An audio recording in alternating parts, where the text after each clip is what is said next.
audio rolling. That's your discretion. So this show believes in freedom. Nice. So if that's what you're into, that's what you're into. That being said, here was Son Scotty.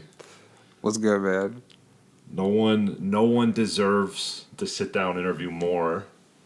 No one has put more time into me that deserves those resources reallocated to them. And at the same time, I tell you, no one's going to sit down across from you like this and be able and know more and know the history more in depth. sitting here with the one that we gotta protect Son Scotty at all costs. Might be the new Buffalo slogan. We might to keep Buffalo a secret. We might change that to protect Son Scotty. Oh shit. The one, the only Son Scotty, ladies and gentlemen. Thank you, man. Thank you. If you have the applause going, yes, please. Yeah, it sounds like Drink Champs. Pretend. Please.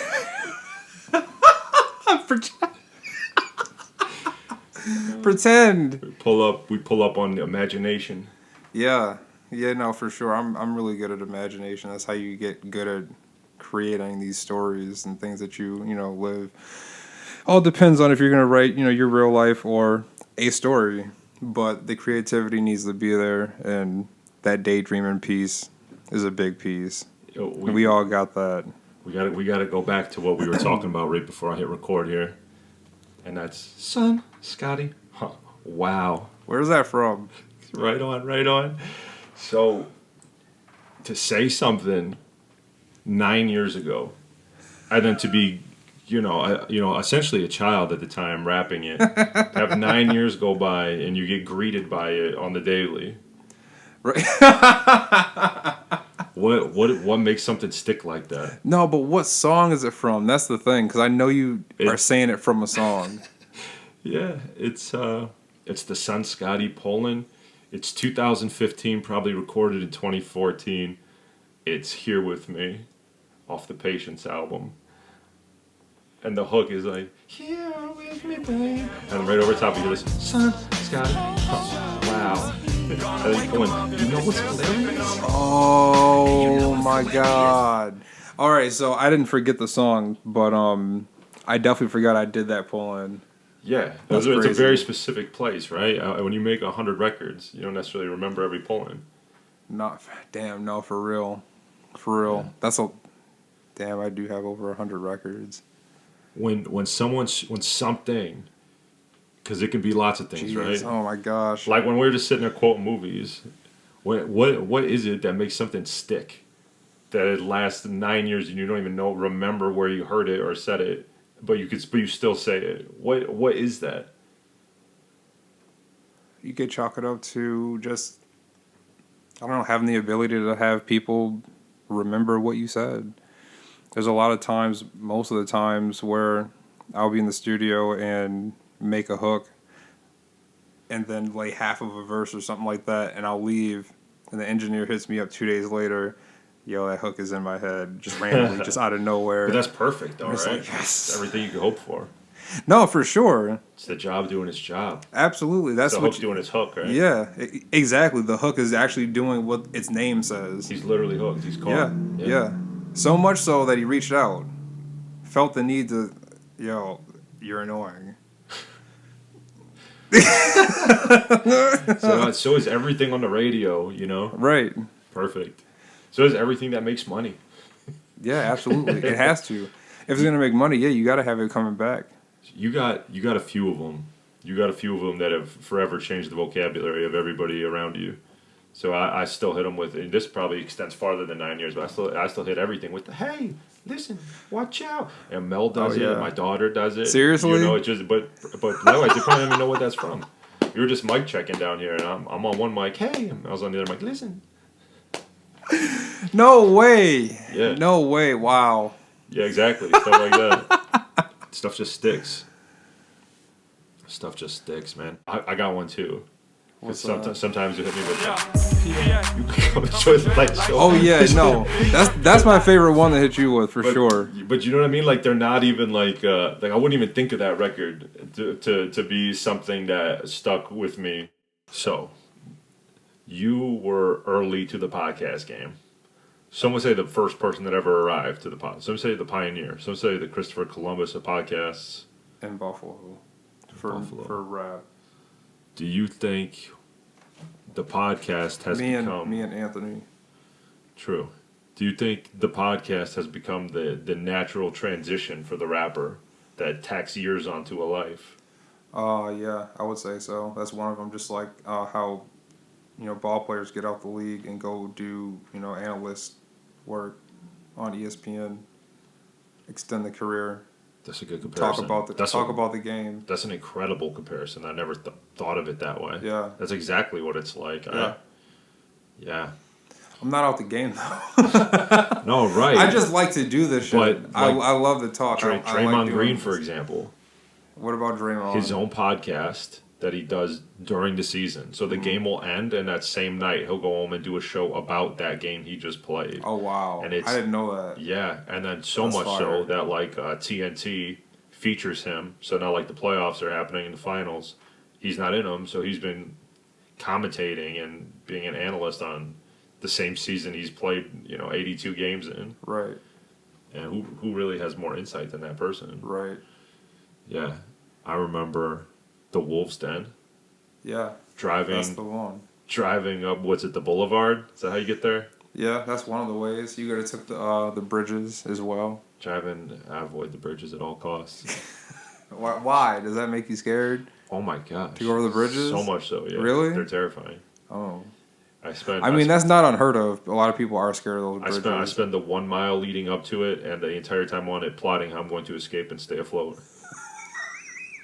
That's not funny, but that's hilarious. It's not funny at all. It's a real life anxiety.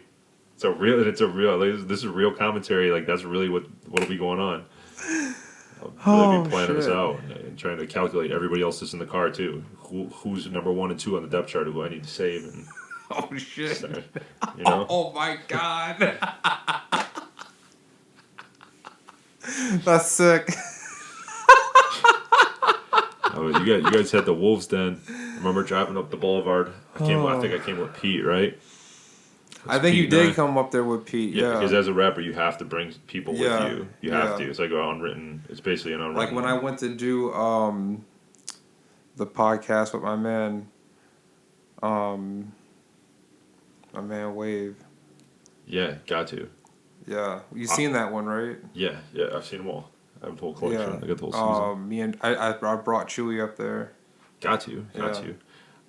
So I remember.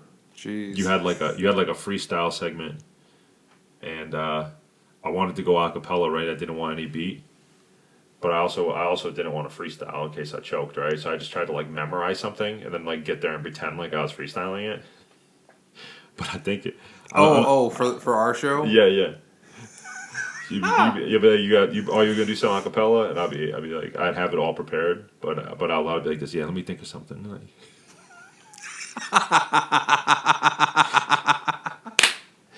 I think it's not nice. Maybe 10 years ago that would have been news. I think now everybody just knows all 95% of those joints are just come prepackaged. Yeah, for sure. But that's probably the move. That's probably the smart thing to do anyway. No, I would say so. I would definitely say so. Yeah. But I would also say a lot of people who came up there were actually freestyling. Yeah, sure. Like me and Ace and Black Bravo.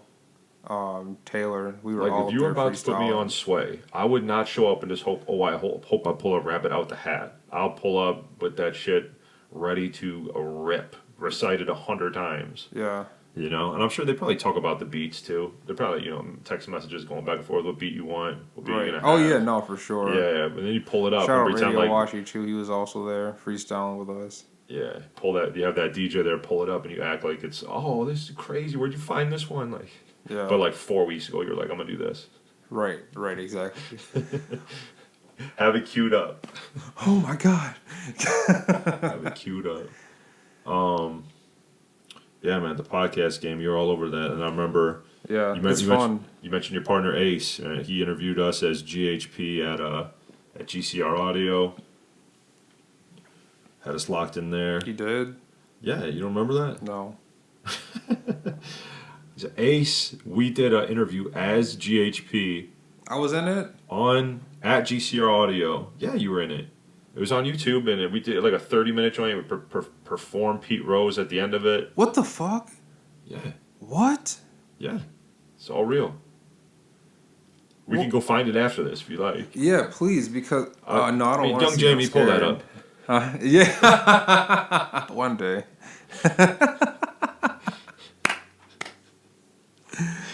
Plays way too much. Plays way too much.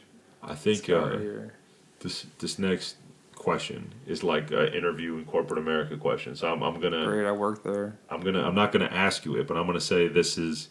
If someone was to ask you the question of, well, tell me one thing about yourself, like nobody can just do one thing that embodies them, right? But for you, I think the golden trait has been down for everybody and anybody, always and forever, since day one, never switched up. If anybody makes any type of music, you will find a reason to support it. You will find a reason to support it. Like, you'll go out of your way to make sure, bullshit, like, though. Yeah, there's never been a thing you hated on from the form of hating to hate. Yeah. And you've always you push everything and you support everyone. Yeah. And there's no one else, maybe one other person comes to mind. Right. That I'd agree. Yeah, that just rides for everything as long as they have a pulse. Yeah. Where does that come from? It's just it comes from me actually enjoying the art. See, that's the thing. Like, it seems like I push everybody and everything, but there's a lot of stuff that I see that I don't repost because I don't like it, or it's just not what I'm looking for. The stuff I do repost is all genuine, 100%. And sometimes I feel like I reach out to these people and I'm like way too like overzealous in the DMs, like, yo, this shit was crazy, because I really do feel like that. But also I'm like, maybe I should stop. I don't want it to like look away. I think that the weird space about it, the hardest part about it for me now, I think I've evolved a lot. I think I might have started like Joe Budden, but I think I'm better now. What? Become a lot better now. Like how Joe just often just like hates on everything. I feel like I was kind of like that for a minute. If I can do some honest self-reflection. Yeah, I'd agree. But I think I'm a lot better now. But I transitioned from hating it or whatever you want to call it to like letting go of any idea of it at all. Because like just because I make music doesn't mean I need to be a fan of everybody else that makes music in the city I'm in. Yeah. Like kind of like what is that really? Like. Yeah. And I also don't. Here's your participation trophy. Yeah, I also didn't want an audience of rappers who are just. It's basically like for like energy. Yeah. Instead of like a genuine fans. Right. Right. Yeah. I do want to just clarify and go back when you said your original question, how we even got started here, about like where did that come from? Yeah. Sum it up, it comes from just genuine energy, because I really do want to see people win. I feel like if I ever reposted something of yours, I feel like I've envisioned you doing great things. Like, there's a lot of people in Buffalo who I envision doing amazing, great things because I feel like that's where their talent is. And for whatever reason, it hasn't happened yet, but I still see them as being those people. Like, there's somebody I tell all the time that they're like an arena act. Like, it's a heck of a compliment. Yeah, man. And I'm so serious because I just envision like the hordes of people in the audience who adore you and love your music chanting that back to you, and it's that level. Yeah. You know what I mean? Like, yeah, I do know what you mean. The presence could be that level. I've heard songs by people that I know firsthand that I've thought like this is a really good record. Yeah. Like, or like, yeah, like this is one of the best records out, and it's like one of my friends that made it. Mm-hmm. Right. So I do feel like that sometimes. Yeah, I think that's two hugely valuable things, talking about the energy towards it of being positive and also envisioning on someone else's behalf is huge. Yeah. Yeah. That goes back to daydreaming and just being creative. Yeah, I mean, being able to play make-believe, if you will. Who, if you can think of any examples, who or what have you ever had those This Is Arena act towards? Oh, Jay Aquarius. Yeah? Yeah. That's what I was talking about when I said that. For sure. Yeah. Is it? His music is he's too crafty when it comes to making like timeless records. And the way it rings off just in the headphones, like I 100% envision an arena full of people, like a Bad Babe. Was it Bad Bunny? Stadium. We transitioned from arena to stadium when you mentioned that's Bad Bunny. That's what I meant to say. Stadium. Yeah, that's what I meant. Stadium there's act, maybe not arena. 2-3 rap acts that are stadium. Bad Bunny's probably one of them. Right. Yeah. So, yeah, he would be one. Wow. I don't think there's stadium that I can think of. I don't think there's any more stadiums that I can think of. Yeah. I wouldn't even put me at stadium. I don't have stadium records. What's a stadium record to you? A stadium record is something that is an undeniable record. Something that is chantable. Something that is relatable. You can sing. You can feel happy about it. When I think of a stadium record, I think of a Weekend record. Okay. What's the one? The Lights, Blinding Lights. Yeah, for sure. Yeah, stadium record. Yeah, you're right. That is. He performed that at a stadium, by the way, when he did it at the halftime show. Yeah, those. You hear his music attached to everything, and I don't know if that's he's a megastar. If it's like the label paying, like it's say everything. WrestleMania for example used The Weeknd's song for the theme song like 5 years in a row or something. And it's like, how do you get that dynamic and relationship with that big of a draw 5 years in a row? Like, is that his label going to them being like $100,000, not $100,000, probably like $1 million, $2 million, whatever, to attach this song to your event? Yeah, I'd probably surmise that that's the case. Yeah. Yeah. For sure. All right, For sure. Like, he's too big of an artist. Like, you're pulling billions of streams on your records. And that's on one platform. It is crazy when you look at the actual numbers and then you like think about it in comparison. Like how many people actually play it? It's like there's artists that have like more than one play per person alive. Like they're that high up there. I've never seen that before. It just takes billions, and there's records that break billions now. Yeah. That's what I'm talking about. The Weekend records are breaking billions. But I'm saying though, like people are gonna replay. That's how you get those plays up. Yeah. It's not like that number is not indicative of just like 1,100. Like for my example, Halloween Party is at like 11,000 on Spotify. That's not indicative of saying like 11,000 unique people played this. Yeah. You know. Right. So I mean, like shit. If it does go to like 50 billion plays, someday, like these mega records, it would just be because these people are replaying this shit so much. Yeah, but that's what you want. That's what you need to happen. But you need. What are we talking about? You need hundreds to thousands of people that are just spinning that joint every day when their ass hits the car seat. You know. Yeah. People love The Weeknd too. Love The Weeknd. Yeah. I used to be in that space. I'm not down with him anymore. But I used to be in that space. I used to think he was incredible. He fucked you over? He didn't fuck me over. It was just it was new at the time he was doing it. Yeah. And then he did, and that's why his sound transitioned to like the 80s synth stuff that he does the last 5 years or so, because he did that one style when it came out, it was new, and then it blew up and it snowballed and snowballed. And then eventually what was new was 5-6 albums deep and it wasn't new anymore. Yeah. And so that's kind of where I I fell off with it, but then to his credit, he transitioned to a different sound, and it's done even better than that original sound has. For sure. But that's just not what I wanted from him. Yeah. Which is fine, you know. It got him to the Super Bowl. Yeah, absolutely. So it definitely works. Yeah. And that's just one example. I'll say it's safe to say I've known you about your entire adult life, right? Yeah. Dating back to probably 20 years old and on. I think didn't we meet when I was like 19?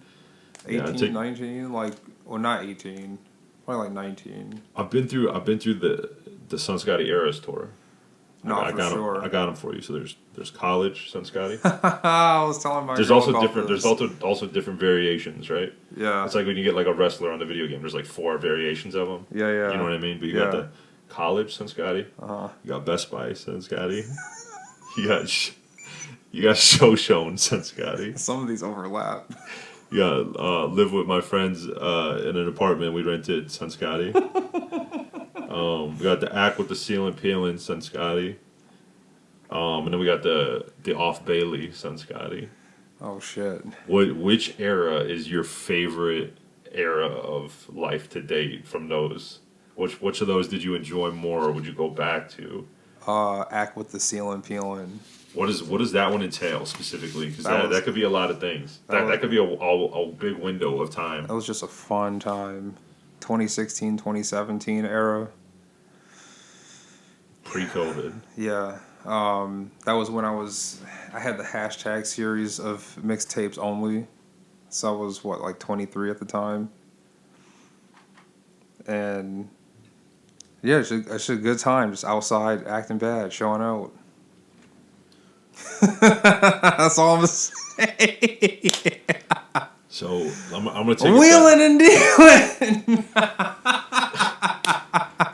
We're on this timeline, right? I'm going to take it back to 2014.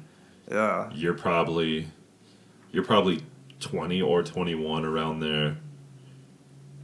And Lou and I are starting GHP at the time. Yeah. So it's myself, it's Lou, and it's Chaos. Chaos comes as an attachment with Lou. They're boys. They're already kind of doing their own thing. Right. We get bigger with 3, right? And so we're like, all right, first thing we need is members, right? So it's like, it can't just be like a trio. I want to be like a group, Yeah. And I had known you guys before this too. I didn't know Chaos, so. Yeah, sure. So we do a contest. I remember I made the graphic up, and I had Uncle Sam pointing like, "We want you."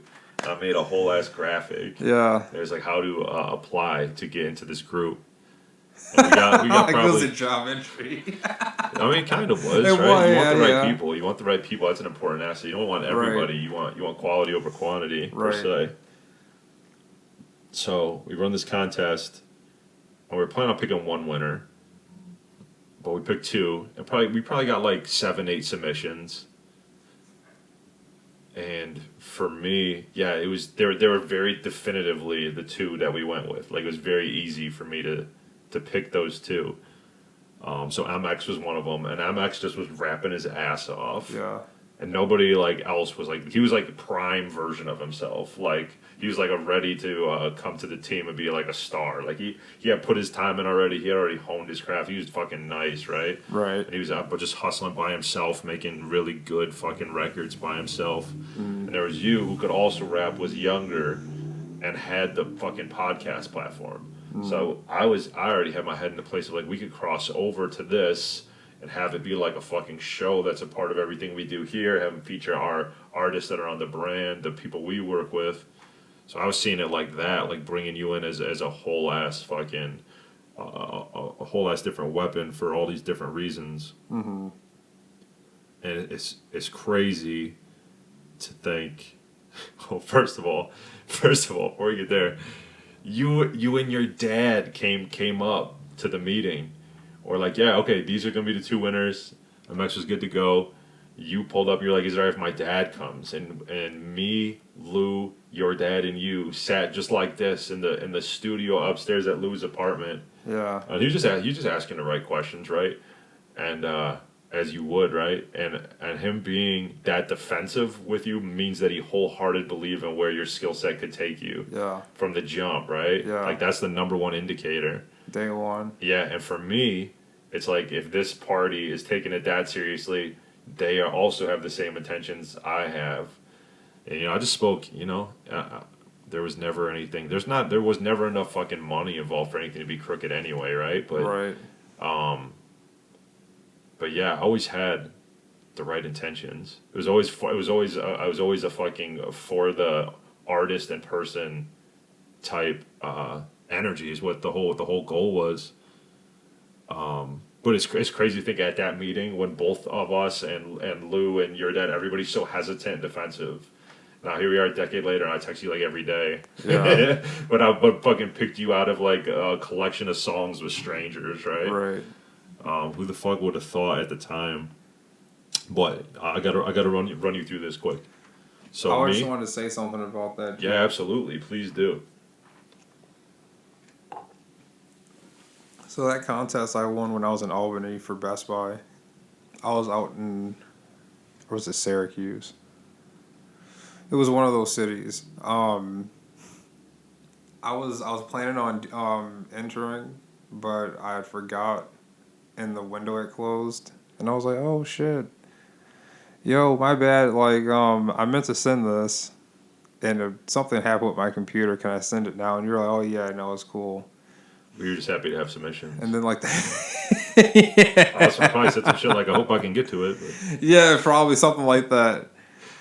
And then it went through, and I ended up winning. Yeah, that's crazy. But I went off my podcast.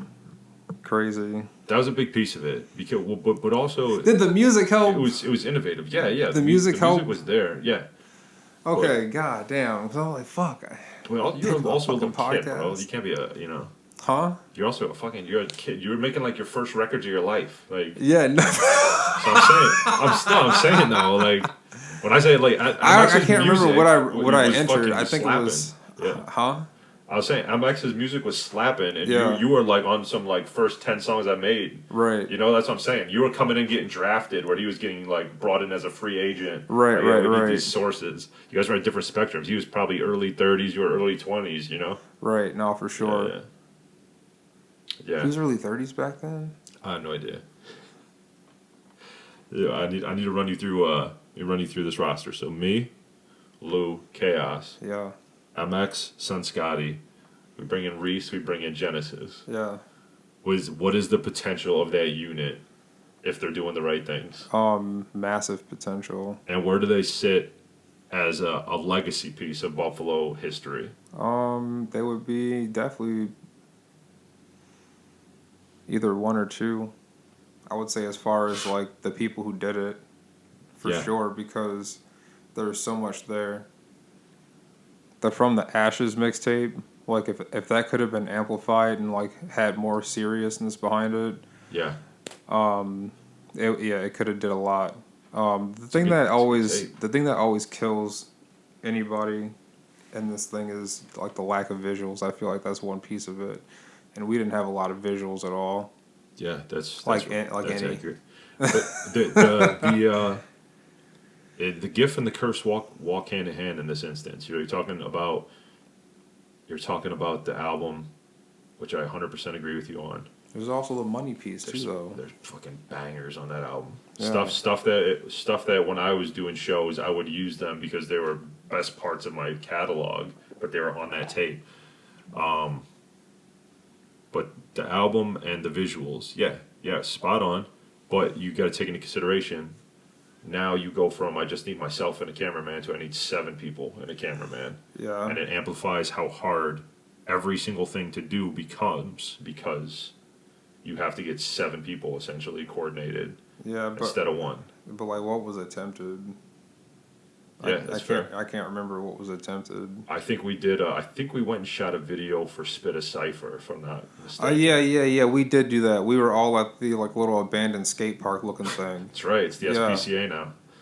That's the SPCA now. Yeah. So we could never go back to that spot again. Right. They wiped it. And It's all cleaned up and. Yeah. Wow. Yeah, it looked awesome. For the moment. A piece of Son Scotty greenhouse project history is gone forever. So that it's group, now the home of the animals. That group gets AJ working behind the scenes and his cousin, I think, Simon, getting us some beats. Yeah, shout out to AJ and Simon.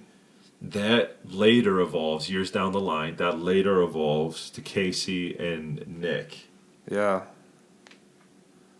Yeah. And then eventually, fades into the night. Yep. What was the potential for a Casey and Nick group? Massive again. Yeah? Yeah. Yeah, for sure. Okay. Because Casey was raw as fuck. Yeah, and so was Nick is undeniable. Yeah, Nick is undeniable, exactly. Yeah. Every time. When you say I really like Casey's sound too. Yeah, they're both very unique. That's the thing with everybody we've ever had. They don't necessarily sound like anybody else. Yeah. They have a very Great scouting. Yeah, they got to like you think about like A+ scouting. you think about like a Reese and a Genesis, like those are distinctive lanes of music that are very different from each other and really anything else. Yeah. Yeah. Yeah. That's Mm-hmm. On the Son Scotty timeline, Yeah. there's most memorable moments for me, right? Okay. Walk you through some of them. Okay. Again, this is kind of like the eras, but now this is instead of the time where we were living or where you were living. This is time stamped by the music. So there's 4 on the Thug beat, right? There's that version of you. There's that version of you, and that also you had the What We Do, the Just Blaze beat. Yeah. You can, when that beat starts, da-da-da-da-da-da, you can tell just by those sounds that it's Just Blaze. Yeah. Before, I don't even know if he does a tag on there. Yeah. But you could tell just by those sounds alone who's producing it. Right. There's very few beats like that, like maybe like Pharrell stuff with the first couple. The 3. Yeah. Yeah. Then there's the hashtag series, which went on early 20s, was when it was prominent. And I remember so much so that I was at your birthday party and you had like a hashtag whatever one was out that year cake. No, that was Litany. Was it Litany? Yeah. Oh, okay, I thought it was the hashtag series. Yeah. But yeah, I was going to say Litany then follows. That's got some of the records I ever played the most were probably off that album. The album I probably played the most was that album. A lot of people say the same. The Be Alright record.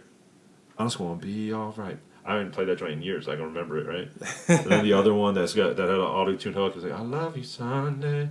I love you Saturday. Every day. I love you Wednesday. that joint.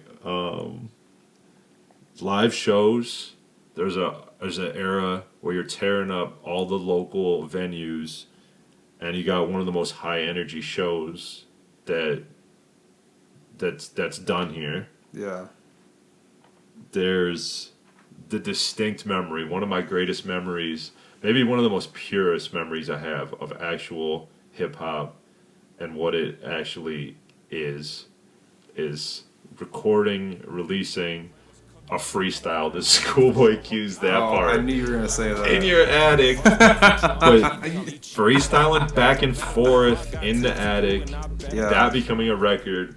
I don't ever do that, never done it since, but for whatever reason, just that night in that room with you, I was like, whatever I just rip is going to be the best thing I can do with this. Yeah. And we took that joint bottom to top and then left it in your hands to mix it. And I didn't know where your mixing skills were at.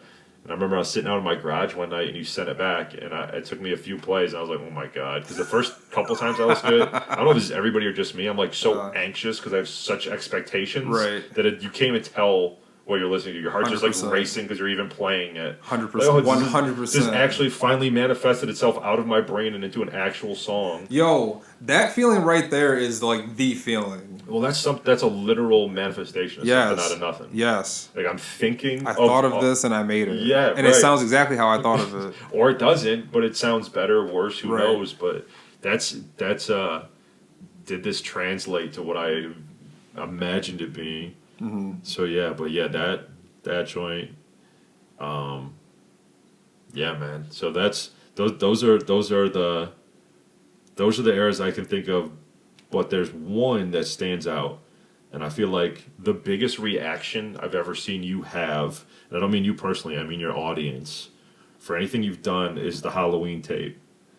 Yeah. And that might speak more to like you just marketed it better. Doesn't necessarily mean the music's better. I can't really speak for that.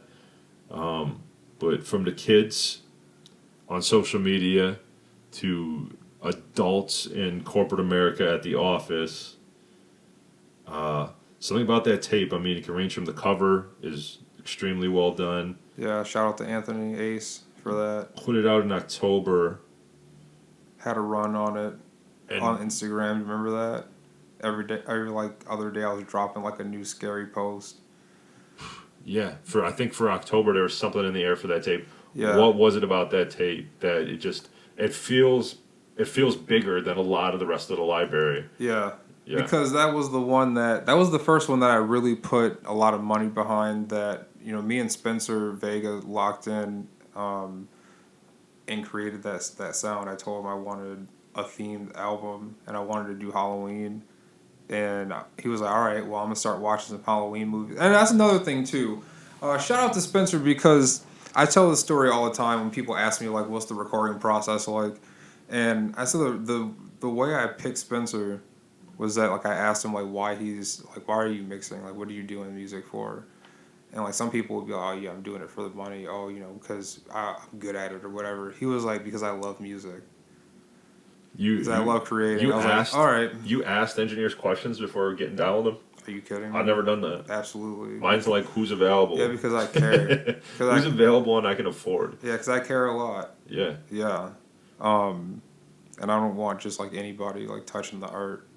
Yeah. You know what I mean? Like, I'm like very serious about that, because I could just do this in my room for real.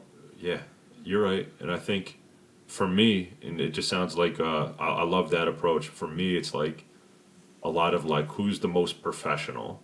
Who's going to actually take this serious? Who's actually going to give me a return on time spent instead of just sitting there and clicking a button? Right.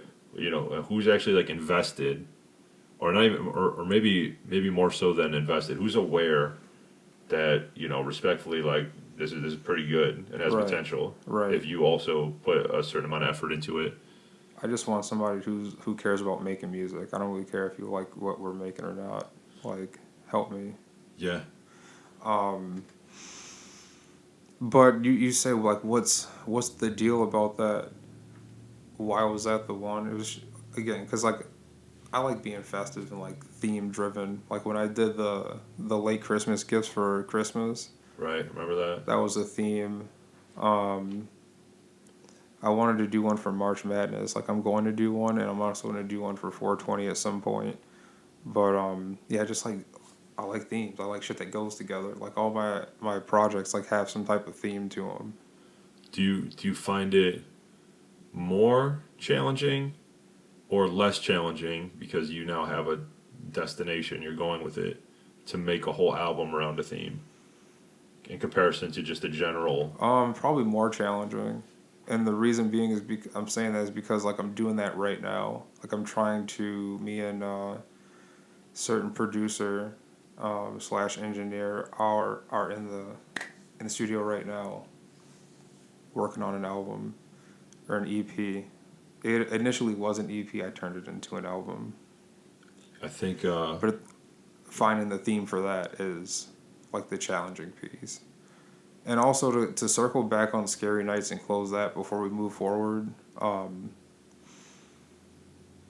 wanted, and the theme of that was just, like, real life scary happenings.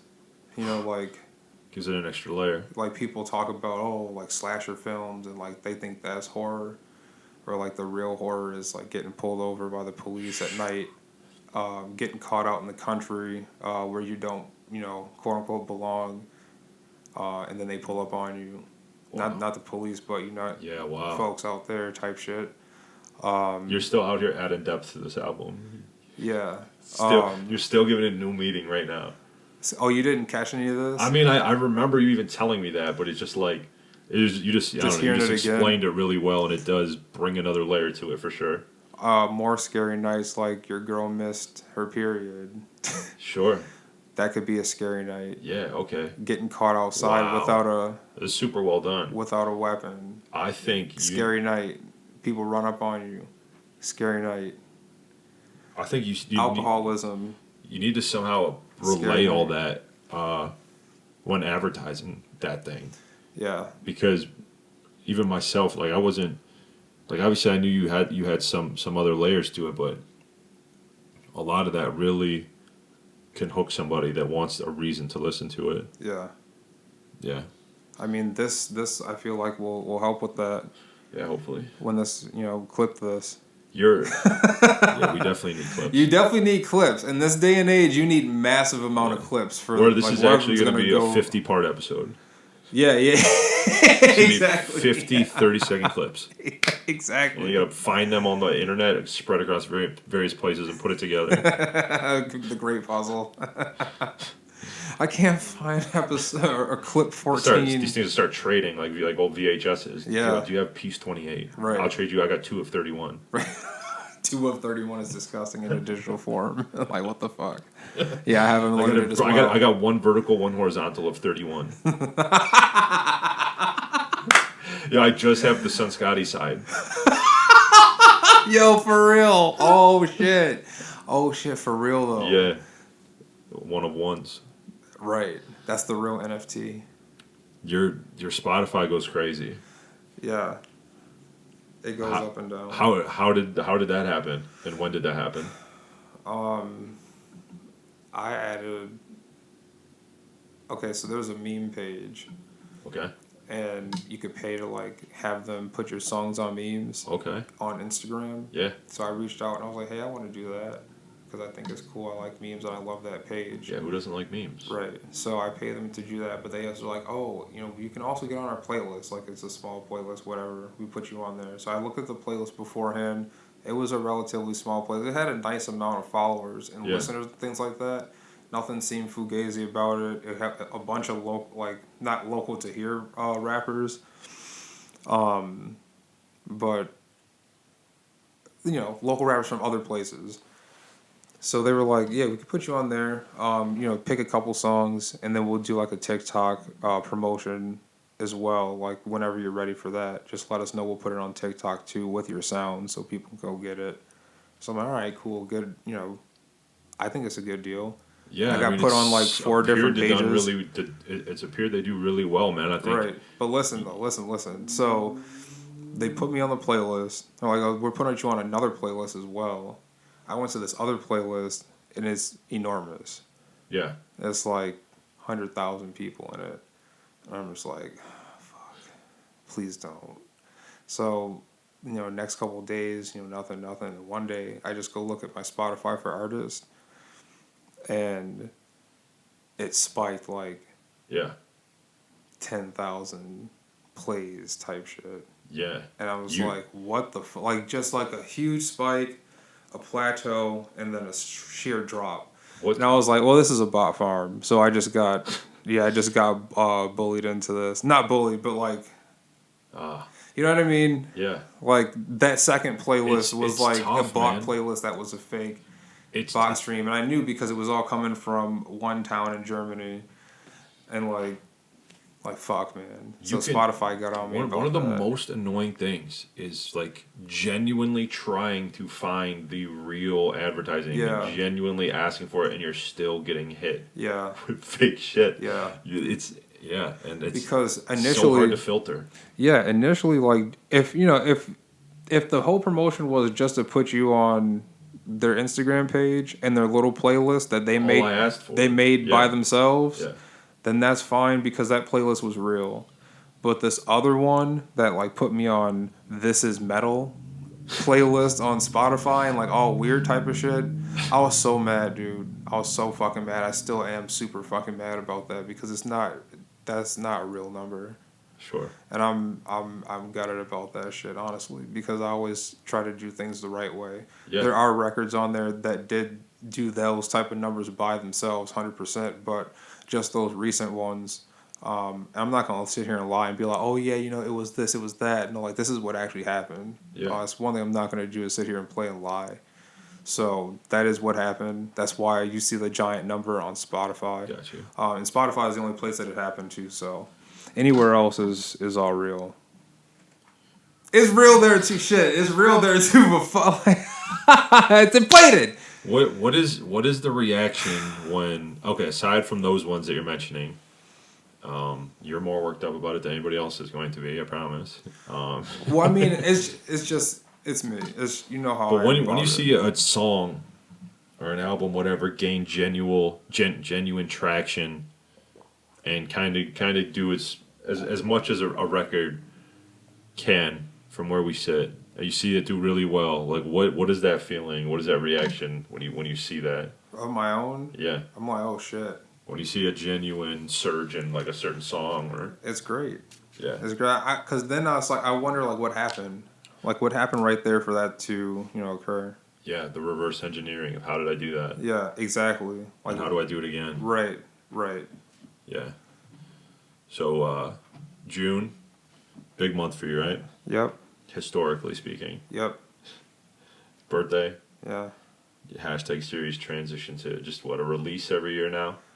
Instead of being under that umbrella? Hashtag? Yeah, No. It was hashtag 21, 22, 23. Yeah, that's it. Yeah, but do you still put music out on that date annually, or is that just something you're trying to do this year? Oh, no. I mean, if I'm going to drop music and I have it, I want to rather do it in June. So Just that's to one of be your like sweet symbolic. spots, Huh? So you like the October was a sweet spot, and we're trying to make June that No, sweet spot as well? honestly, man, not even a month. It's days. So like days of 7, 14, 21, 28. Okay. I like to drop on those days. Okay. What I try to. What is the new project you're working on? What do we expect? Where are we at with it? I'm working on a couple right now. So, the first one I'll talk about is the one with this producer that I was like trying to do a theme for. That's Okay. probably going to be the one that's done first. It is going to be the one that's done first, but it's going to be kind of like me. I don't want to say whining about the past, but like Reflecting? yeah, reflecting about Okay. it and kind of like showing the way out of a bad situation, if you will, mentally. Yeah. Just like overall, all type of things that just culminate to make someone overall depressed. What made you want to do that? My life. It's a good muse. Yeah. Yeah, it's the best storybook instruction manual I have for these raps. So When does this drop? We may not have a definitive date. What's the time? What's the yeah, timeline look like? At this point, probably like late June, July. Mid-late July. Yeah. Okay. I wanted it to drop this month, but a couple things happened with scheduling and things, so Sure. you got to work around those.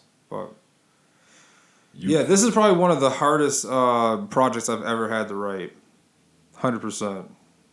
Because it's like I want to say the right things and I want to say them in the right way, and I'm letting like my mind run a little too much with it, if that makes sense. Yeah. Instead of just like being easy and letting it come to me. Does that make sense? Yeah. Yeah. So this is a process. When it's done, this will probably be one of the best ones that I've done so far. That's what we hope for every time, right? Yeah. Then I got one with Spencer that I'm doing. That one's kind of like closing the era or another era of Those my also career. happen, yeah. Yeah. I feel you 100% on those. Yeah, Burning the Midnight Oil is what that one's called. Nice. I like that. Yeah, it's gonna be 14 records. It's gonna be a new sound for me as far as like just sonically. The instrumentation behind it is Right. crazy. Like what I'm talking about is crazy. It was supposed to drop a long time ago, but things happen. You stretch out, the Sure. era again. So this current era got like a year stretch just off of that. So you've And then also I was working on an R&B album, and the Kickback 2 is also in the works as well. I Yeah. can't do that many at once. Affirmations 3, Collectibles 3. Those are on the way as well. Bro just announced all the dates till 2040. No, those are coming out pretty soon. Those are going to be coming out pretty soon. You've mentioned in the past. Just lock in and be in a happy place. I'm in a happy place right now in life. It's a great place to be. Very It's the best happy place to be. Yeah, It's the best place to be. grateful. You've mentioned and have done some acting in the past. Yeah, just a little bit. Is that something that you're still interested in? Of course. What else outside of music is on your radar? There's a lot on my radar. I mean, here's the thing, Paul. Like once I get in the door of any place, like I'm not getting out. So whether that be I Yeah. break through in acting first, or music first, or some strange way fashion first, like I'm not getting out. And all the things that I want to do are going to happen at an easier pace with like a clear way forward, if that makes sense. Yeah. Because Makes right sense. now I got a lot of like hopes and dreams, Yeah. right? But Right. before I get That's how anything starts, though. the It's capital roots. to fund all this stuff, Sure. you know, it's just like ideas that continue to get better and better over time. But to answer your question, music, I want to definitely do movies. I want to write up movies as well, direct them. I have a lot of ideas. I want to write a book. I also want to at some point make my own car company. Sheesh. I want to have my own clothing brand that's like a real luxury clothing brand that's not like something that's going to break your back when you go to buy it, but it's also made of fine, Yeah. you know, materials. I want a hotel. There's a lot that I want to do. Yeah. Because the way I want to do like all my certain things are like how I wish like my car would run. You know what I mean? Yeah. I would put that into the car that I would make. Yeah. I would feel like everybody would be like, "Oh, these changes are like really handy." Like it's just a lot of stuff that you hear on the daily basis about a car that would go into these. These are ramblings. So that goes far past art and extends into strictly business. Yeah, man. That went a lot deeper than I was expecting. Liquor as well. Like I Yeah. have a lot of Whatever's ideas. making money, right? That's what you seem to have your eyes on. I wouldn't. Yeah, I mean, I guess you could say that for sure. You could say that, but you could also say that these are just things that I've been wanting to do. The acting part interests me the most. If you had your choice of any director, any budget, like what is the number one project you would want to make if you had options, and what is the number one project you would want to star in and see come to life Star in. or be a part of per se? I would want to do my idea about the time traveling kid with the superpowers. Okay. Derek Time. Yeah, I've been thinking about this for like the better half of a decade. Have you started to write this? Yeah, it's somewhere. Oh, no kidding. Yeah, I can't find it. It's Perfect. yeah. So I didn't write anything. It's just an idea that I have. Yeah. Are you based going, off are you of like a going to lot write of it? dreams. What? Are you going to write it? Yeah, that's what I said. I wanted to write And a then what? book. Pitch it or make it yourself? No, Or both? make it myself. Yeah. Yeah. You're gonna direct and act. I don't know if I'll act in it, but I definitely want to make it I see. come to life on the screen. I see. Yeah. If they make a movie or you make a movie about Son Scotty's life, like 8 Mile-esque, Yeah. who plays Son Scotty? Me? What the fuck? Yeah. Yeah, there's not. I don't like to think about people who look like me. I don't. It's strange. Have you ever come across someone who looks like you?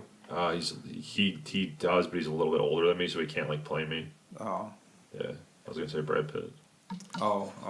You know, who would. I don't know how I didn't think of that. I didn't know how I didn't think of that. It's crazy. Yeah, no, I don't know who would play me in a movie. Like I don't even want to see that movie. That movie's something else. Fuck no, I don't want to see that movie. I want to see parts of that movie, not the whole thing. How does being Ryan and being Son Scotty overlap in life and work specifically?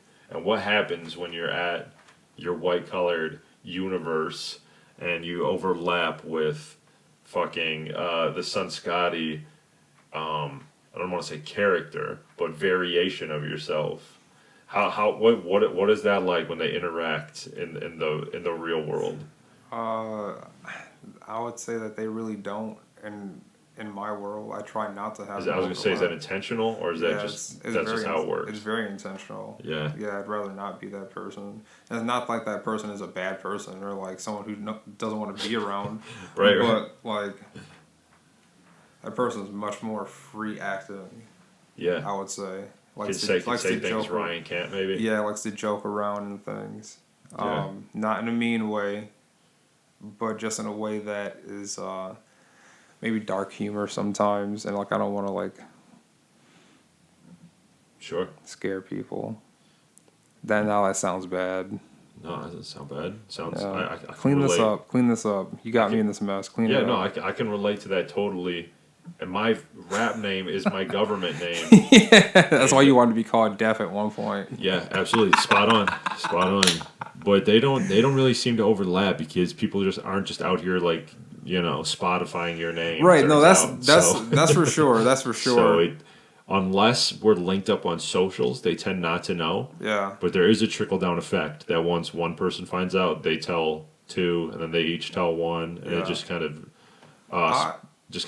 goes from there. But yeah, I've selectively, because there's also the biggest part about it is there's a big perception issue that comes with it, especially being in hip hop / rap.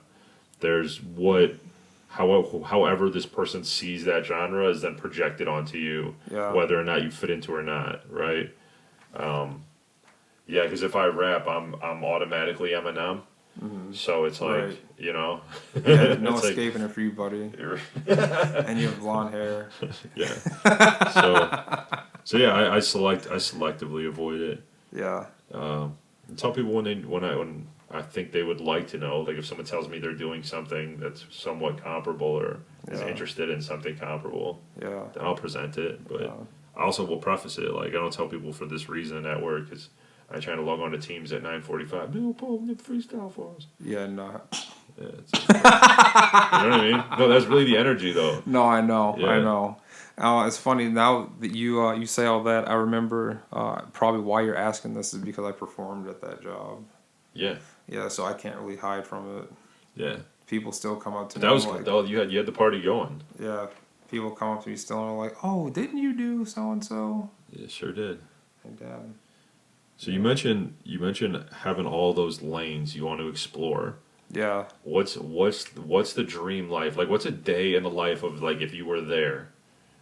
Doing all that. Whatever it is, like if you could pick them and you were like if you got the pencil to custom create your day, it's like this is what I'm doing today.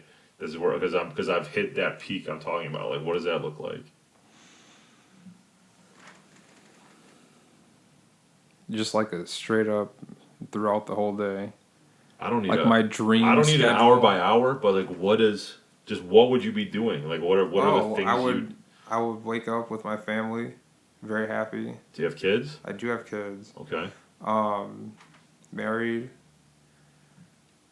I would spend some hours with them in the morning. Then I'd go to a meeting about these cars. Then I'd go talk about the liquor brand. Go perform at night. Come back home, maybe like do a dinner or something after. Come back home, do something similar the next day. Work the businesses, just like constantly taking. Sounds solid. Yeah. And the cash You didn't flow. say hour by hour. You didn't. You said you didn't want to hear that, I but that's like the idea. A lot of maintenance. Gotta get it. I gotta get it. That's the energy, right? Yeah, for real. When does that turn off and why? When does it turn off? Yeah, when do you transition out of gotta get it to got it, relax? Oh, vacation time. Yeah, then go right more back like to what gotta age get or it. what year or what dollar amount, or is it just till my dreams are checked? No, I feel like I wouldn't want to stop working on something. Sure. Like even when I'm like retired from the majority of things, I still want to have my hands in some type of business like that I'm doing. I would feel like the day-to-day minutia of, Yeah. I don't really want to like stop and get stale. Like definitely come a time where there's a lot of leisure time over the work, but for the majority of the time doing something, creating something, assisting with something, solving something. That was a weird. It's all right. Something. How much weight do you think you've lost? Like 110 pounds. 110 pounds is. Yeah. That's a crazy number. How did you do that? Putting my mind to it and just doing it, not making excuses. But to actually answer the question, it came down to me going to the gym consistently, eating between 12 noon and 8 at night. only, no snacking. Probably most of the time 1 meal a day, and then some days I do fasting where I do like 24, 48 hours. There were times I did 72, 96 hours as well, but always making sure to come back to eating healthily and making sure that the body didn't tip over into self-cannibalization when doing that. So everything that I did was like heavily researched beforehand, and not eating processed things, eating whole foods. When I say whole foods, I mean like vegetables, actual like chicken that's not That's a whole problem in and of itself. shredded up. Especially living where we live. Sense. What? No, we have this very unique problem of our food is not food. Oh yeah, for sure. But I mean, you can find the food that is food. Yeah, you could pay. 100%. You could pay more. You have to to. It be normal. Yeah, you have to. Yeah, and that's just the game we play. Unfortunately, it's a crazy setup. Yeah, unfortunately, like there's nothing you could do about it at a micro level at this point. So you just have to play the game how it is. I feel like you sit and like wallow in that, you're just gonna make yourself sick. Yeah. Yeah. So I try not to do that personally. Are you a flat earther? No, I'm not a fucking flat earther. But are you interested, and will you? Yeah, are you interested in the theory of flat Earth? Or is it's fun to like it's fun to speculate, but understand that the Earth is not flat whatsoever. But it's fun to speculate, like if it was, and there was lands for a period beyond. of time? Not seriously, no. I did look into it at one point just to be curious and like try to understand the other side type of thing. Yeah. But I never actually sat and thought like, oh, the Earth is flat. Now, did I reference it in a verse or two? Yes, of course, because it's content. But I never, Son Scotty never sat there and was like, oh yeah, the Earth is flat and rocking with this the long way. No, not one time. So what is, so you're not bought into that. So what is, I don't want to narrow them down to conspiracies, but like what's your favorite conspiracy? What are you rocking with? Oh, or what's even the most interesting to dive into? None of them are favorites. None of them are favorites because they're all real. There's all sick shit going on in this world, man. Fair. None of this is fun, and none of this shit is to be favorited. But I mean, shit. If you listen to Sun and Moon or Foreshadowing co-star, you like to talk about it. Yeah, it's a great genre. view and genre, you could say. A great view into what I believe to be true for the most part. And those records, those some of the best rapping that I've ever done in my life are on those records. Me and Deity. I think Buffalo and granted you can choose to see things the way you see things, but Buffalo to me, at least it used to. I'd like to think it's gotten better. I think it walks hand in hand with, I don't want to limit it to artists, but like hate on hate, like inside of it is very like common and expected. But I also think like we're seen as like struggling, like it's kind of like our image is like struggle. What do you mean in Buffalo? Yeah, and I mean I physically see it as well, like from the artist to the promoters. Yeah. Like everyone is struggling. Yeah. And I mean now we're at a point like we're just like the country probably is as a whole, but like yeah, I would agree with that actually. But promoters, like it's a weird space. Like even the people that are booking the shows are struggling. Yeah. And there's like a big also like disagreements between the promoters and the artists. I guess why do you think that's happening? And what is your favorite or best experience you've had with a promoter or show or your favorite venue or show you played? I think the audience would really dictate that probably more so than any of those factors. But yeah, I guess why do you think we get that image, and is it warranted? Yeah, it's warranted because people put themselves in those predicaments to struggle most of the time. And usually when you see the struggle here, it's just like, it's shit that you should have did in the first place. Like you waited too long, for example, to do X, Y, Z, and now you're sitting here sad, like, oh, like the world should bend for me. Like if you would have followed the rules or like did this shit ahead of time, you would have been all right.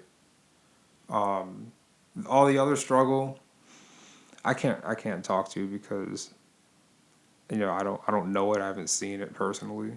Sure. But the majority of the struggle that I've seen in this, what we're talking about in music in Buffalo, is because people like don't take it as serious as they should. And so since they don't take it as serious as they should, and they don't pre-plan and prep for things, they fall on their face a lot of times. But you're going to see that anywhere. I don't think that's Buffalo specific, right? No, it's not Buffalo. You're always going to see a certain percent Yeah. take it a lot more serious than you're going to see like a 5% versus a 95 for who's actually going hard, right? Sure, of course. But what I'm saying is, that's what I see. Yeah, and all you can speak on is what you see, right? And it could be anywhere. It could be everywhere as well. And it probably is because it's a common human thing to do. What's your favorite show you've done? Sage Francis Waiting Room. I think I DJ'd that, if I'm not mistaken. You may have.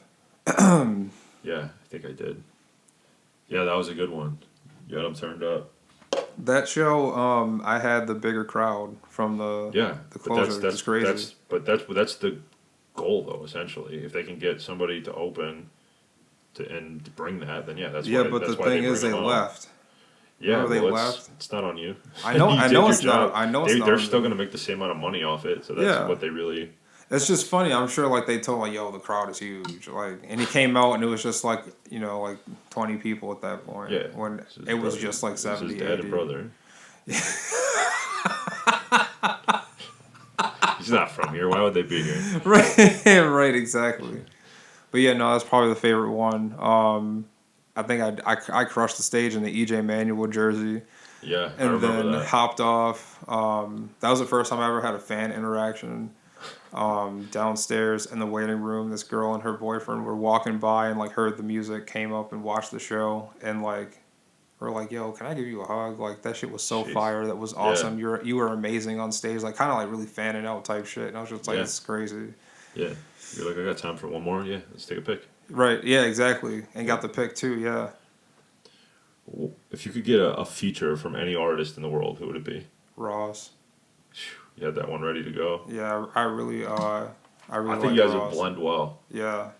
What about producer? You get a beat from anybody in the world? Probably Justice League. Yeah? Yeah. I wasn't expecting that. Yeah, I really love Justice League production. Well, they can't handle Ross, so I know. That makes sense. Justice League, Maybach, 7? Maybach Music 7? What about Ross and Son Scotty? Oh. that would be That'd be amazing. crazy, right? That would be amazing. I would love that. Because 7, that would be fucking amazing. I would kill that shit. What's your favorite feature you ever received? Sir Michael Rocks. Of course it is. Yeah. Hell yeah. That's one of my favorite rappers. Yeah. Absolutely. Of course it is. Oh my god, next to only Judge James, probably. Yo, if I would have got a Judge James feature, bro. On the same record. If I could find that would have been Judge Swagger James, Like Us 2, basically. Yo, for real. If I could find Judge James, bro, trust me, I got a SoundCloud.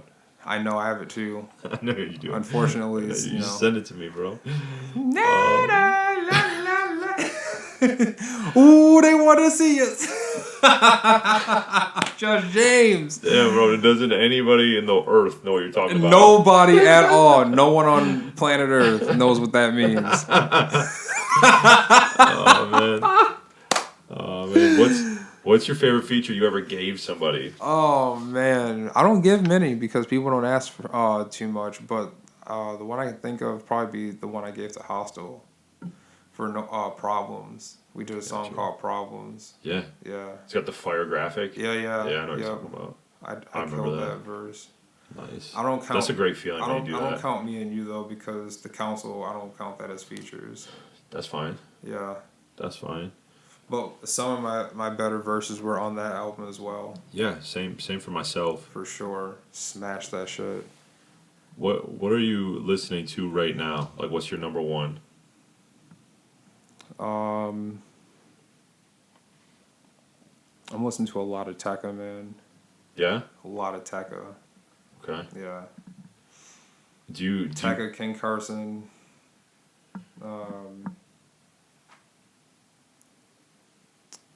Damn, who else? Destroy Lonely. Do you travel to other genres, or do you stay? Yeah, in that absolutely. box? Yeah, I listen to metal a lot too. I was gonna say, what's like the most far out there, far from rap thing you listen to that people would not be like, nah, personally. Probably chanson, French pop. Yeah, I have no idea what that is. Yeah. French pop, what a fucking random. Yeah. I thought you were going to be like Metallica. French pop, bro. Yeah, French pop French music. pop, bro. Yeah. Sounds like a drink at Starbucks or something. No. Yeah, Daju, Franglish. It's a lot of guys out there. Okay. How come? So different cultures. You could, some would say by the naked eye it's a color thing. You It's could say. more you could say. It's a more cultural thing. There's certain spaces that certain cultures dominate and are better at, right? Clearly, right? Mm-hmm. But like the niche spaces, like black gospel, Yeah. it's unmatched, right? Yeah, like don't it'll try make it. you cry doing anything, Yeah, right? absolutely. Why Make it feel you why does that soul. happen? How are those created? Because it's created with intention and true belief. So when these people are singing those songs, they're singing it with their whole soul, wholeheartedly, for real. You said and conviction. you can hear it. Yeah, conviction. Exactly. What a word to use. That's perfect. Yeah. Yeah. You think experience? Yeah, pain. Right. For sure. Yeah. Okay. Yeah. And you leave it right there. That's exactly why. Not to say that, you can't get that from other places, but when you talk about black gospel, that's where... And then the people that come along that break the barrier, it's because they had comparable experiences. Yeah. I think. Most of the time, I would say, yeah, probably. What?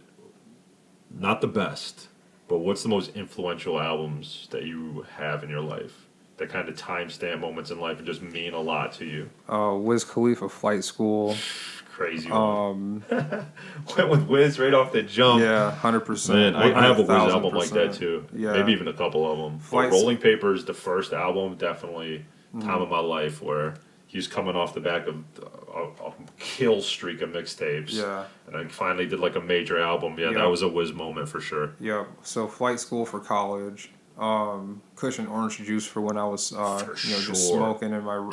Yeah, for sure. Oh man, there's so many, dude. There's so fucking many.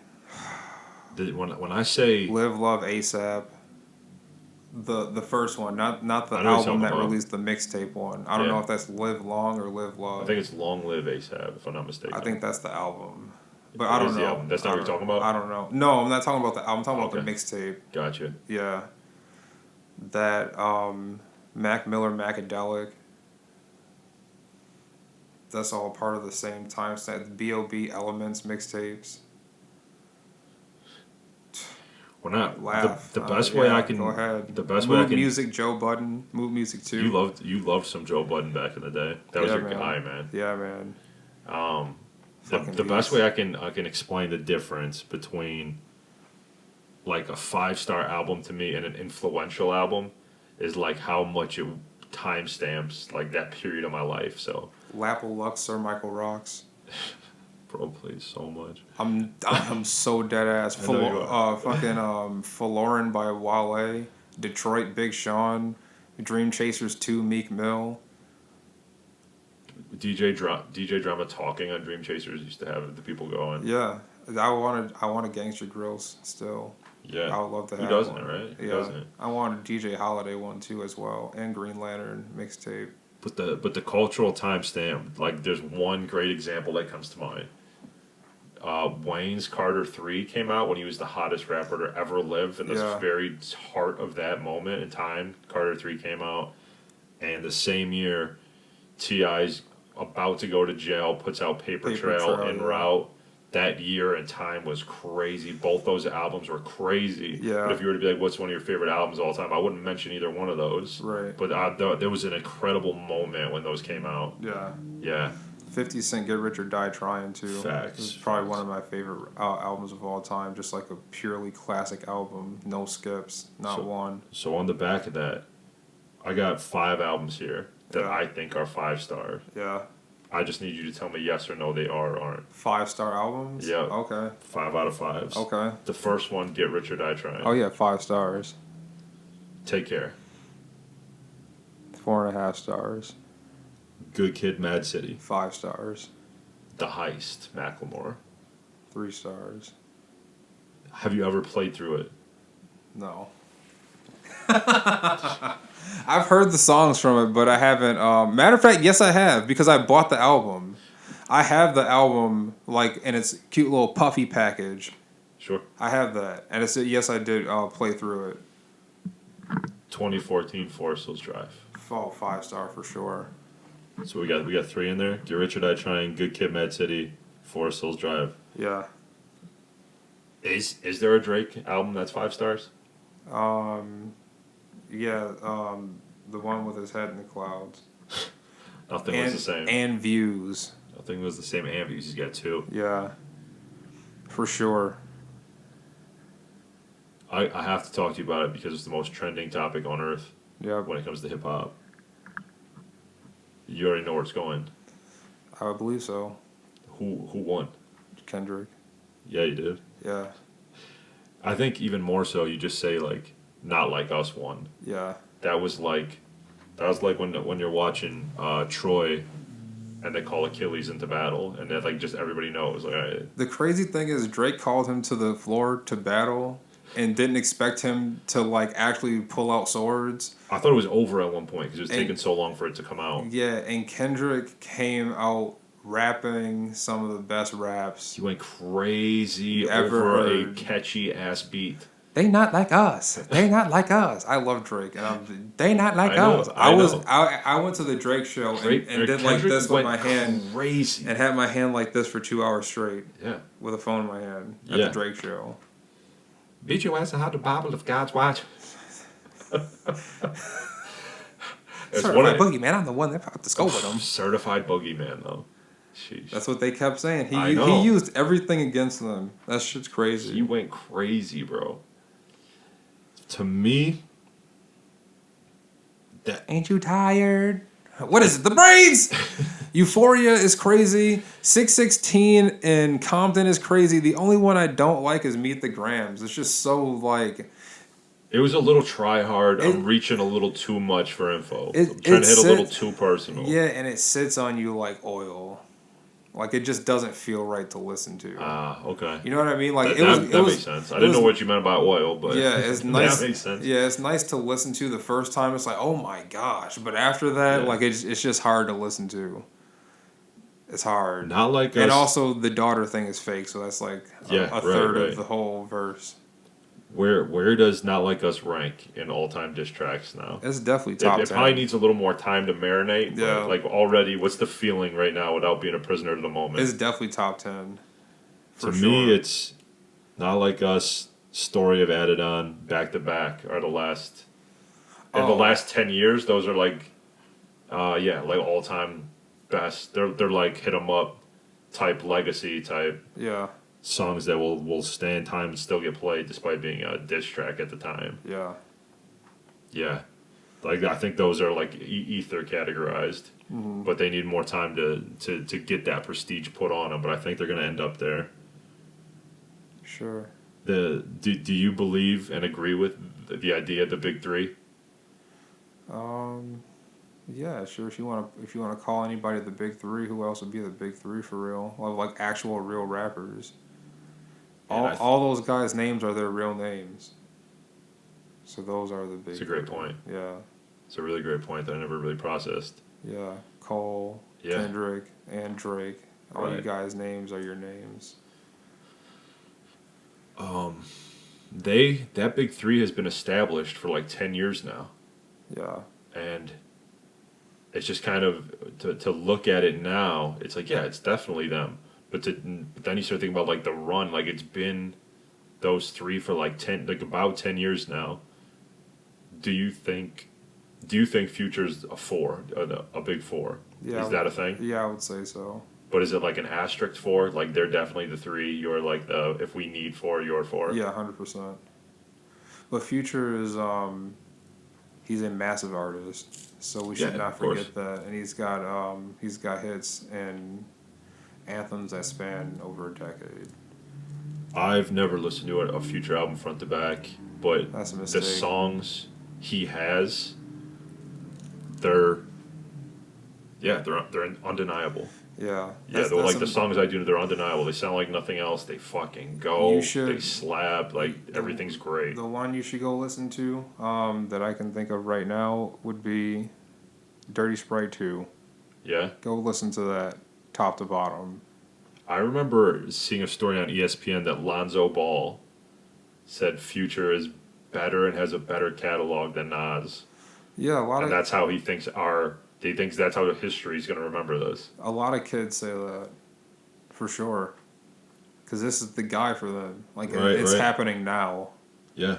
So, like, when they're waiting for new music to come out, and it comes out, and it's like, oh my god, like, somebody who's not very, in the know of hip-hop or whatever, like, likes hip-hop but doesn't really care for Future, would listen to him like, But, like, to them, it's like some of the greatest shit they've ever heard in life. All right. You are the second biggest Drake stan that I know. You're definitively second because number one is so clear cut. There's no one like him. But that being said, what are the top 5 Drake albums, 1 to 5? I need them in order. Nothing Was the Same. Views. Scorpion. Take Care. And oh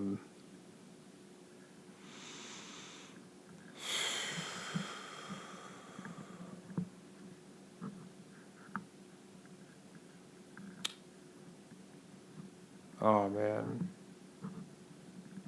probably the one with the pregnant women on it.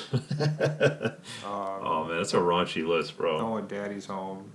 What's that one called? The one with the women on it. Certified Lover Boy. Isn't really listenable. Should have put it in his top 5. See, man, because crazy behavior. This is why you don't get to talk about Drake anymore, because you say things like that. I'm sure you say things like that. You didn't have So Far Gone in there? You think that's better than that tape was? That's crazy talk. No, you said albums. That was a mixtape. Oh, that still registers. No. This year's album of the year from the Grammys was Killer Mike's Michael. Yeah, it was a great album. It was a great album. It was one of the best rap albums the last several years, I thought. 100%. I recognized it. And it should have won. It did win. I know. I'm saying it should have. Yeah, it should have. It should have for sure. I didn't think it was going to, because I don't think I don't think real shit gets celebrated.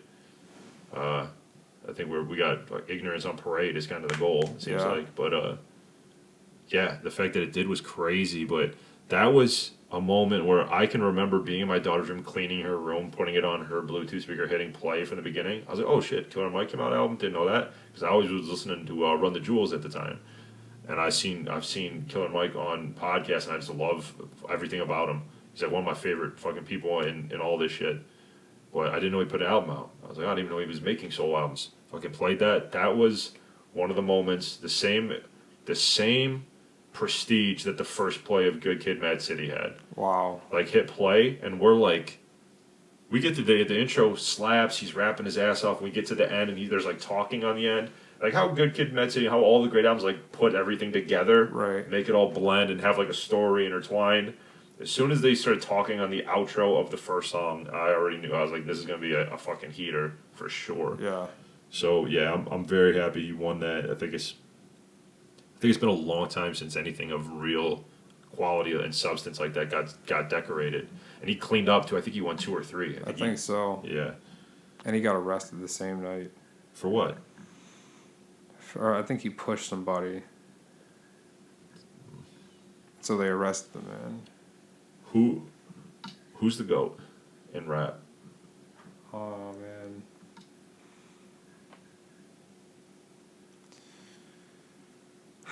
I used to say Jay-Z, but oh man, I gotta say Drake. Okay. Yeah. Where he just made too much good music. Where does Jay sit then? Second. Okay. Yeah, for sure. Where does M sit to you? Probably like 4th, 5th. How does what happened on Renegade affect their dynamic? Because in ranking, if you have an awareness to what happened when that happened, how do you say one's 2, one's 4? And I'm not saying it's right or wrong. I'm just saying how does that performance Because for me, there are things that outweigh that song. That's a good On answer. both That's a fair sides. answer. Yeah. Yeah. So that's how I could do that. Great record, by the way, and it also has one of the sayings and bars that I recite in my head a lot.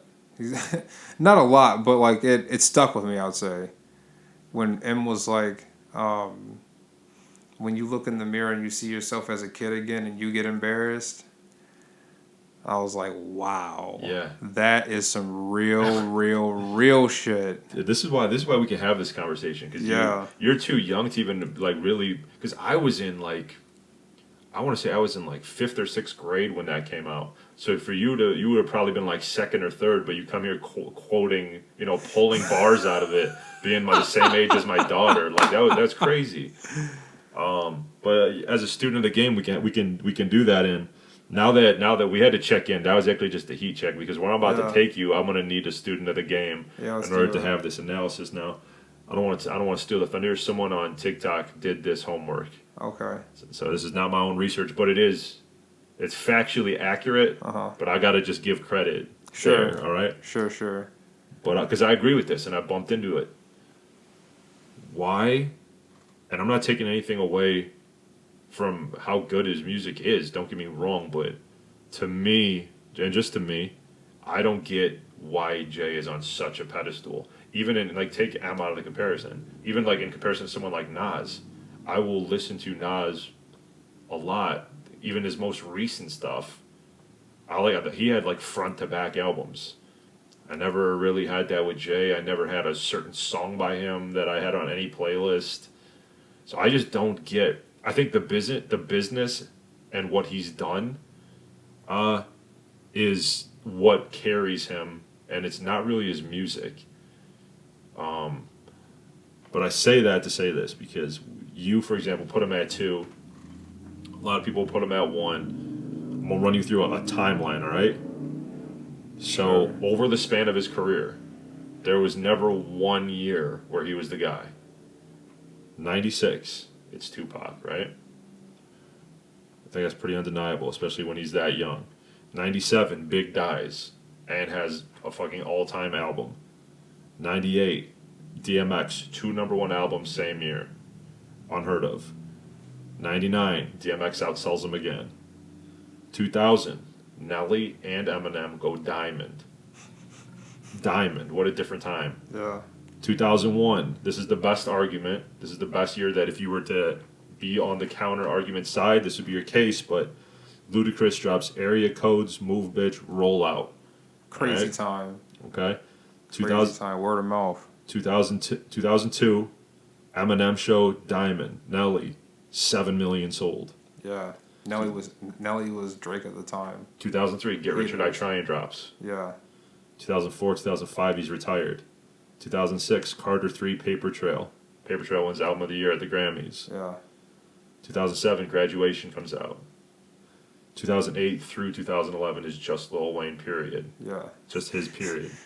So Right. now we're into retirement. There's nothing really coming out. Right. There was never a time in his whole career where he even had a year. But a large, probably more than 50% of the general population, that's number 1. Yeah. I don't get it.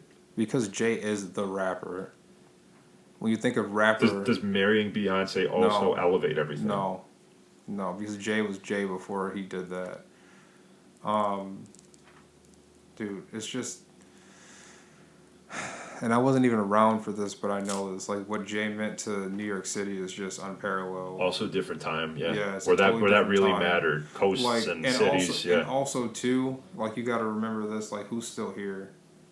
Also, great point. Yeah, but like he had staying power from the beginning. He made all the right moves. He made the right songs, the right anthems. He had clubs smashing. He had radio smashing. He had the love song smashing, the sad shit smashing. Like everything was going. The mafioso Jay-Z, like the Jay-Z stealing Biggs lyrics, all type of shit. Like Jay-Z, and then his voice too. On top of that.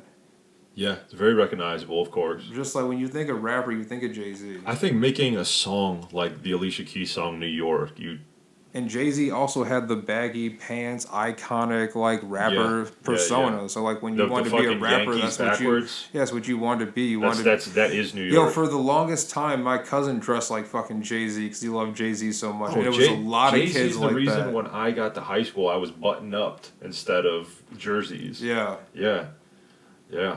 So, true story. And Jay used to rock the jerseys. Right. I transitioned with him. The baggy pants, the Timbs, the big shirt, that's rapper shit. Yeah. Because that's Jay shit. Right. So that's why Jay is typically touted as number one. He's the culture embodiment. 100%. He is rap. To me, just looking at the years like that, it's like looking at an NBA player and being like, "Oh, they never won the championship, but they're the GOAT." You know what Jay-Z is? He is the Jerry West of rap. He's on the logo. Yeah, he's the logo. 100% Jay's the logo. Because Because who else you gonna put there? All right, that's a good way. That's a good bow to put on that. Yeah. I'll leave it at that. I think what he did for this next piece is a big part of it. Age in hip hop has transitioned more in the last 5 years than it had in the 40 years prior. From one, I was talking about how it transitions to podcasting, but Nas's King's Disease albums 1, 2, and 3 came out in the last 4 or 5 years. They're all great. Like one of them is like a front to back. I'd give it like 4 stars plus. Like it's like a top 3 Nas album as far as I'm concerned. Also the Magic series. Yeah. The Griselda boys, you're talking late 30s, early 40s as they're blowing up, you know. I'm not sure where they're at right now. But to be essentially looked at as like a quote unquote like freshman while you're that age is something that didn't exist. Like it used to be. Right. Rap is a young man's game. I do think there's the very big generational difference, but there's an audience for both. But the audiences are different for both. For the kids rapping and the adults rapping. Yeah.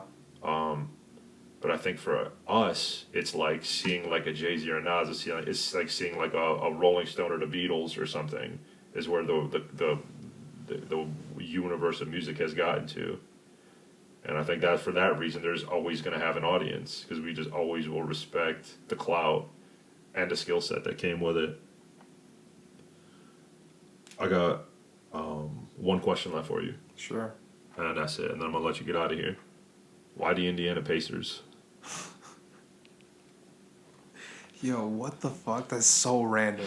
So random. When did I tell you that? You just post about it on the book, man. Oh. I remember you posted about it in like 5-6 months ago. I looked at it and I was going to, but I didn't because I just don't like to get that stuff on social media. But I was gonna be like, oh, they'll be fighting for a draft pick or like, oh, they're gonna make the playoffs. Then I think they went to the Eastern Finals, if I'm not mistaken. Yep, got swept by the Celtics. Who would have thought Halliburton would be what he is? Dude's nice. He's a stallion. He's nice. Yeah. Yeah. I don't know. Pacers, I liked them when they had Roy Hibbert and them. Oh, I did too. I love me Roy Hibbert because he played big guy, tough guy basketball, and no one else really was. Yeah, so I like the Roy Hibbert era of the Pacers. He was like, you come to the lane, I'll put you on your ass, and I'm also 280, 7 foot tall. Exactly. So, that's some 90s, 80s shit. Yeah, so I just liked the way they played, and I just stuck with them from there. I dig it, bro. Yeah. I appreciate you coming through. Man, thank you for having me. I appreciate it. Thanks for having me, buddy. That's all right. All right, brother. Signing off. All right, man. Peace. Thank you. Peace.